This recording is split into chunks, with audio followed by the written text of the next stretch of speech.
बिस्मिल्लाहिर्रहमानिर्रहीम। अस्सलामुअलैकुम दोस्तों, नई वीडियो में खुश आमदीद। दोस्तों, रूस और यूक्रेन के दरमियान जंग बंदी के लिए मुज़ाकरात शुरू हो गए, जबकि दूसरी जानिब इसी दौरान रूसी फौज ने रात गए बड़ा हमला करके यूक्रेन के अहम तरीन इलाकों पर कब्जा करके कंट्रोल संभाल लिया।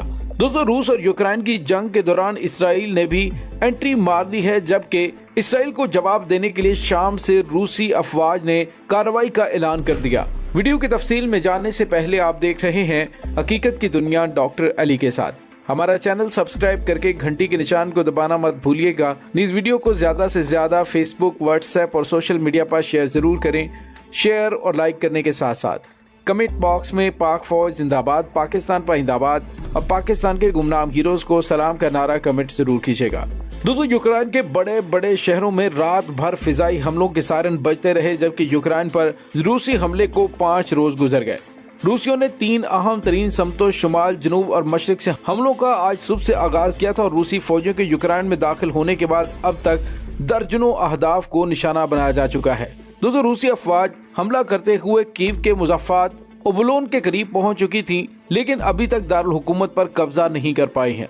यूक्रेन के अफवाज का कहना है कि रूसी फौजियों ने कई बार दारुल हुकूमत के मुज़ाफ़ात में हमले किए हैं और ताज़ा तरीन इत्तलात यह है कि रूसी अफवाज अब कीव के मशरिक में दरिया नेपर के पार एक तंग रास्ते को कंट्रोल कर रही हैं। रूसी फिजाइया से गिराए गए फौजी और स्पेशल फोर्सेस के दस्ते मगरबी कीव में शहरी झड़पों में मुलविस होने की इत्तलात आ रही हैं, लेकिन मशीनी गाड़ियां जैसे टैंक और बख्तरबंद गाड़ियां भी दारुल हुकूमत में दाखिल हो चुकी हैं। दोस्तों, इस वक्त इत्तलात ये मिल रही हैं कि बूचा के नवाही इलाके में एक रिहायशी ब्लॉक गोलाबारी की जद में आया, जबकि इसके करीबी इलाके एरपेन में भी शदीद लड़ाई हुई है।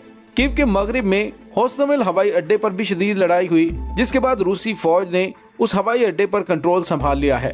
दोस्तों, शुमाल की जानिब से रूसी फौज यूक्रेन, रूस और बेलारूस के 3 तरफा जंक्शन से सरहद उबूर करके यूक्रेन में दाखिल हुए। और दोस्तों, यहाँ पे आपको ये बताते चले कि इस तैनाती में पूरी 41वीं आर्मी कोर शामिल है। दोस्तों, रूस की जमीनी अफवाज का बड़ा हिस्सा इस वक्त कीव के बिल्कुल निवाब में पहुंच चुका है और अफवाज की बड़ी तादाद कीव के अंदर तक दाखिल हो चुकी है। दोस्तों, टैंक और मिलिट्री लॉन्च रॉकेट सिस्टम के साथ बख्तरबंद गाड़ियां भी शहर में दाखिल होते हुए बमबारी कर रही हैं। दोस्तों, एक और तरफ से रूसी फौज ने हमला करते हुए क्राइमिया की जानिब से तेजी से पेशकदमी की है और शुमाल मगरिब की तरफ बढ़ रही है, जबकि शुमाल मशरक में एक बड़ी बंदरगाह मरियुल के इर्द गिर्द शदीद लड़ाई हो रही है। दोस्तों, रूसी फौज ताबड़तोड़ हमले करते हुए रूस के अहम तरीन इलाकों पर कब्जा कर चुकी है और अगले 12 घंटों के दौरान और अहम तरीन इलाकों पर कब्जा मतवक्को है। दोस्तों, दूसरी जानिब आपको ये बताते चले कि रूसी और यूक्रेनी हुकाम के दरमियान मुज़ाकरात शुरू हो चुके हैं और ये मुज़ाकरात ऐसे वक्त में हो रहे हैं कि जब मॉस्को हुकूमत को यूक्रेन पर फौजकशी करने पर यूरोपीय रियासतों की तरफ से शदीद रद्द-ए-अमल का सामना है। दूसरी जानिब यूक्रेन में दाखिल रूसी अफवाज ने जनूब मशरकी यूक्रेन में 2 बड़े शहरों पर कब्जा करने का भी दावा किया है। दोस्तों, यूक्रेन में रूसी अफवाज की तवक्को के बरखिलाफ मुकामी फौज की उन्हें शदीद मुजम्मत का भी सामना है और इसी बायस रूसी पेशकदमी भी बहुत सुस्त नजर आ रही है। यूक्रेन में रूसी अफवाज के दाखिल होने के 4 दिन बाद भी कोई बहुत बड़ी कामयाबी हाथ नहीं लग सकी। दोस्तों, यूक्रेन के सदर दफ्तर से जारी होने वाले बयान में बताया गया है कि बेलारूस में होने वाले ये मुज़ाकरात इस मकसद के तहत शुरू किए गए हैं कि जंग बंदी के साथ साथ रूसी अफवाज की फौरी वापसी को यकीनी बनाया जाए। दोस्तों, इस बातचीत के बारे में रूसी हुकाम की जानिब से कुछ बहुत ज्यादा नहीं बताया गया। दोस्तों, दूसरी जानिब एक और बड़ी खबर सामने आई है और वो ये है कि इसराइल ने रूस के खिलाफ तबाहकुन हथियार यूक्रेन भिजवा दिए हैं। दोस्तों, इसराइल की जानिब से यूक्रेन को ये बड़े पैमाने पर हथियार इस वजह से पहुंचाए जा रहे हैं क्योंकि नाटो इत्तेहाद की जानिब से हालिया चंद घंटों में यूक्रेन को हथियारों की फराहमी के हवाले से रूस की वार्निंग्स को नजरअंदाज कर दिया गया था। दोस्तों, दूसरी जानिब रूस की अफवाज जो कि शाम में तैनात हैं, उन्होंने इसराइल की जानिब से किए जाने वाले इस इकदाम पर उसे निशाना बनाने और उसको सबक सिखाने का फैसला किया है।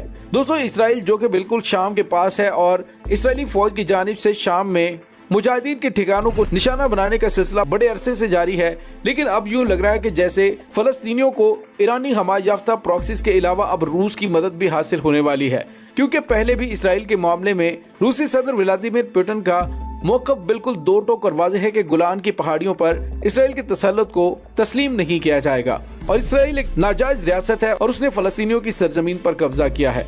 दोस्तों याद रहे कि 2 दिन पहले यूक्रेनी सदर व्लादिमीर ज़ेलेंस्की ने इसराइल से दरखास्त की थी कि उसकी वो फौजी मदद करें, लेकिन इसराइल ने कहा था कि हम यूक्रेन से आने वाले यहूदियों को आबाद तो कर सकते हैं लेकिन बराह रास्त फौजी मदद नहीं करेंगे। अब ये पता चल रहा है अमेरिका के कहने पर इसराइल ने यूक्रेन को फौजी जंगी साजो सामान भेजना शुरू कर दिया है, जिस पर रूस को काफी ज्यादा गुस्सा है और ये गुस्सा शाम में मौजूद रूसी अफवाज इसराइल के जंगी तैयारों पर निकालेंगी।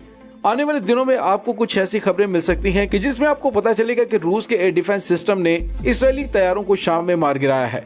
दोस्तों अगर ऐसा हो जाता है तो फिर फलस्तीनियों की बहुत बड़ी मुश्किल भी हल हो जाएगी, क्योंकि दुश्मन का दुश्मन आपका दोस्त होता है। दोस्तों इसमें कोई शक नहीं है कि अल्लाह रब्बुल इज्जत ने मजलूम फलस्तीनियों की सदा भी सुननी है और फलस्तीन की आज़ादी के लिए ऐसे हालात भी पैदा करने हैं कि जिससे बड़ी ताकतें आकर इसराइल को न सिर्फ लगाम डालेंगी बल्कि मजलूम फलस्तीनियों को इसराइलियों के मुजालिम से छुटकारा भी मिल जाएगा। दोस्तों इस वक्त रूसी अफवाज खरकीव के इलाके में दाखिल हो चुके हैं और वहाँ पर सड़कों पर लड़ाई जारी है और धमाकों की आवाज शहर के तूलो अर्ज में सुनी जा रही है। ऐसी तस्वीर भी सामने आई है जिसमें यूक्रेन के फौजियों को सड़क के कोनों पर रॉकेट से दागे जाने वाले दस्ती फायर करते हुए दिखाया जा सकता है और रूसी फौजियों को पैदल बख्तरबंद गाड़ियों के पीछे चलते हुए देखा जा सकता है। बाद में यूक्रेनी हुकाम की जानिब से दावा किया गया कि रूसी हमले को पिछपा कर दिया गया है, लेकिन रूसी मीडिया की जानिब से दावा किया गया कि उन्होंने दोनेत्स्क के इलाके और इसके इर्द गिर्द के इलाकों पर मुकम्मल तौर पर कंट्रोल संभाल लिया है। दोस्तों ख्याल किया जाता है कि दोनेत्स्क और लुहांस्क में तकरीबन 15,000 रूसी हमायत याफ्ता अलहदगी पसंद हैं जो कि रूसी पेशकदमी में मदद कर रहे हैं। यूक्रेन का ख्याल है कि ये तादाद 15,000 से कहीं ज्यादा है। दोस्तों इस वक्त सूमी के इलाके के इर्द गिर्द भी लड़ाई जारी है। दोस्तों रूसी अफवाज आहिस्ता आहिस्ता ज़ोरेज़िया और मशरिक में बहरे अज़ोव के साहिल के साथ साथ मारियल की जानिब बढ़ रही है और कहा जाता है कि बंदरगाह वाले शहर बर्दियांस्क रूसी फौज के कब्जे में आ चुका है। मारियल से मशरिक की जानिब पेशकदमी क्रीमिया और रूस नवाज अलहदगी पसंदों के जेरे कब्जा इलाके दोस्त और लुहांस्क के दरमियान एक जमीनी रास्ता बना देगी। दोस्तों रूसी वजारत दिफा का कहना है कि इसके फौजी बगैर किसी मुजाहमत के मेलिटोपोल में दाखिल होकर वहाँ पे कंट्रोल संभाल चुके हैं, जबकि मगरबी हुकाम की जानिब से दावा किया जा रहा है कि ये इलाके अब भी यूक्रेन के कंट्रोल में है। यूक्रेन की अफवाज ने शदीद लड़ाई के बाद खरसून शहर में अपना कंट्रोल कायम किया हुआ है और कहा जा रहा है कि उन्होंने ओडिशा में रूसी फौजियों की तरफ से तैयारी की लैंडिंग की कोशिश को नाकाम बना दिया है। दोस्तों रूस ने हमले से पहले बहरे अस्वद और बहरे अज़ूफ में यूक्रेन के साहिल के करीब अहम जंगी टैंकों, बख्तरबंद गाड़ियों और एहलकारों को तैनात करने के लिए बहरी बेड़ों को खड़ा किया था। दोस्तों अगर रूस और यूक्रेन के दरमियान होने वाले ये मुज़ाकरात नाकामी का शिकार होते हैं तो उसके बाद रूस की जानिब से जंग में मजीद शिद्दत आ जाएगी। उसकी वजह यह है कि अब मगरबी ममालिक की जानिब से अलल ऐलान यूक्रेन को असलहा फराहमी के हवाले से ऐलानात शुरू कर दिए गए हैं और इसके साथ ही यूक्रेन ने गैर मुल्की शहरियों को भी रूसी अफवाज के खिलाफ लड़ने के लिए कहा गया था, जिसमें फ्रांस ने यूक्रेन में मौजूद अपने शहरियों को रूसी फौज के खिलाफ हथियार उठाने की इजाजत दे दी है। तो दोस्तों आप यूं समझ लीजिए कि अब तीसरी आलमी जंग का माहौल बन चुका है। किसी वक्त भी चिंगारी भड़क कर सब कुछ जलाकर भस्म कर सकती है। दोस्तों इस तमाम सूरत हाल के बारे में आपका क्या कहना है, कमेंट सेक्शन में अपने ख्यालात का इजहार जरूर कीजिएगा। इसके साथ ही डॉक्टर अली को इजाजत दीजिए। इंशाल्लाह बहुत जल्द मिलते हैं एक नई वीडियो में। तब तक के लिए अपना बहुत सारा ख्याल रखिएगा। पाक फौज जिंदाबाद, पाकिस्तान पाइंदाबाद, पाकिस्तान के गुमनाम हीरोज को सलाम, अल्लाह वारिस।